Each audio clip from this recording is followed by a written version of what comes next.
And that's it for the SITREP, or the situation report, for the day of 564 to 565 from the 10th to the 11th of September. So some conclusions. The Russians have again abandoned their Kupiansk offensive. The last report of fighting at Sinkivka is on the 9th. The same thing happens at the NOVOJEHORIVKA region. The last reported fighting is also on the 9th. Particularly for the one at NOVOJEHORIVKA, as I mentioned earlier in the SITREP, is from the 2nd to the 9th. And this corroborates our hypothesis that the Russians only do 1 week offensives. So after 1 week, this offensive has ended. They just consolidate whatever they capture, and that's it. So that's very interesting that we know it's really 1 week.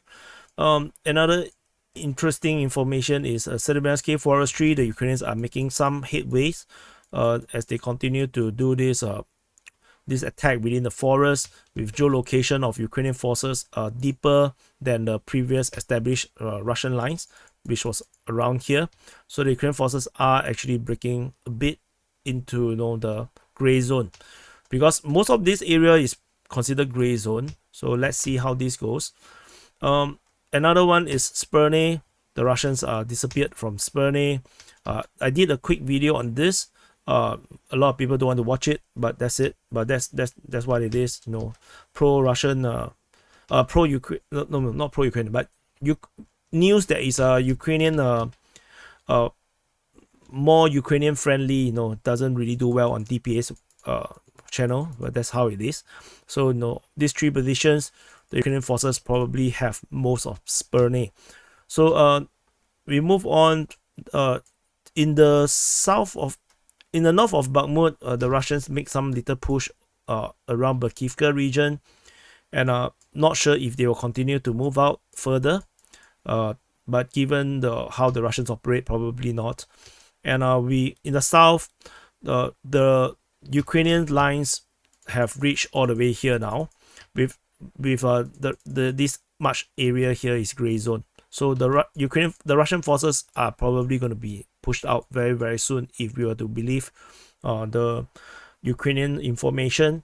We do have geolocation of Ukrainian forces over this position, which means that the most reliable line currently is here, but the more plausible line is actually here, with the Ukrainian forces continue their push within Klishchiivka.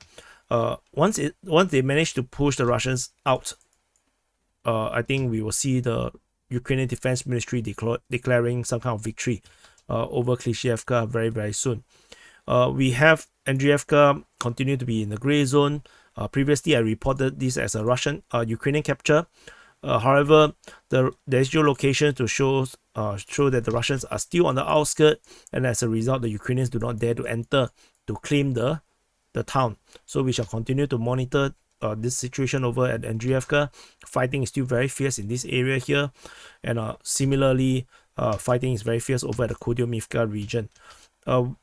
Other major news is Opitne. Fighting is still ongoing at Opitne, with the Ukrainian forces reportedly have entered some part of the village. They are attacking into Opitne tentatively. Ukrainian mapping shows this entire area as gray zone right now. So we shall see whether the Russians will actually hold a defense at Opitne against the Ukrainian onslaught in this area here. So another important news is the Ukrainians giving up on Novodonetsk. The last attack was reported on the 10th, on the 11th. So Surya maps information are not timely. So the last attack is probably on the 10th of September, and which means on the 11th there's no attack. Ukrainian forces might have given up on Novodonetsk, focusing all their efforts on Novomaiorske. And all the geolocations, the latest that we have seen, is over here, here, here, and here. So it's still within within the settlement, which means the Ukrainian forces are still attacking into Novomaiorske.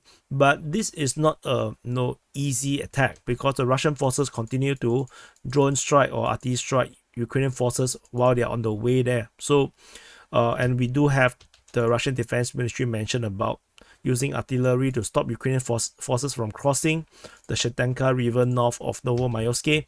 So yeah, so this foothold is going to be pretty fragile tentatively at this moment.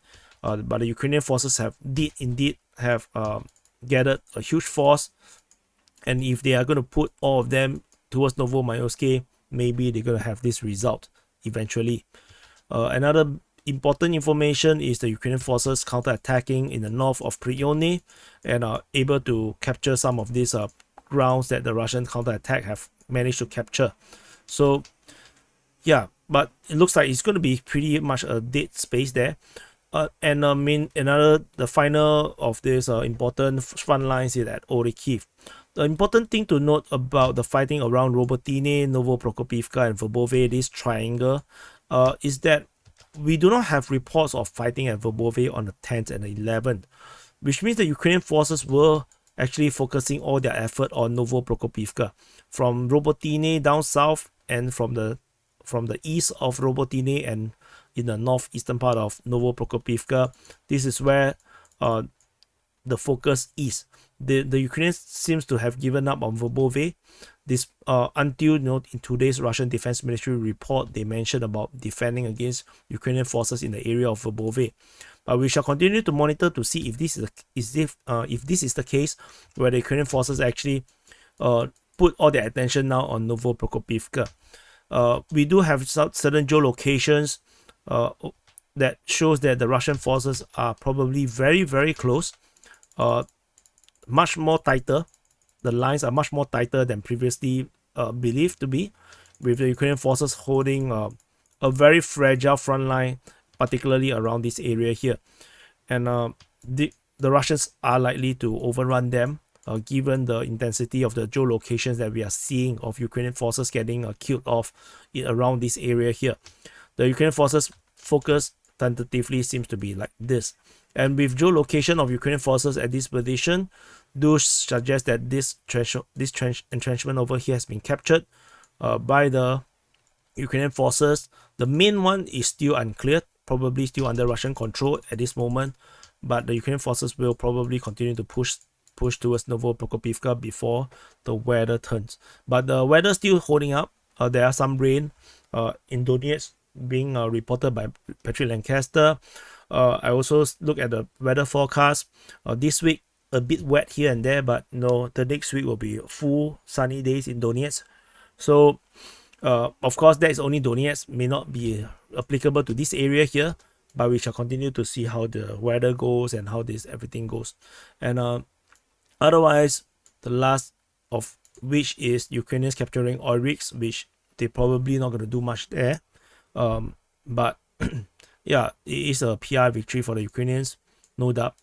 And that's it for the conclusions. Do press the like button, subscribe. If you want to watch the SITREP, the full SITREP, with all the detailed information about all the different frontline and actions throughout the past day or two, do become a YouTube member or become a patron on Patreon, Coffee, Locals, or Boosty, and you will have access to the full SITREP. Thank you for watching, and I'll see you in the next update.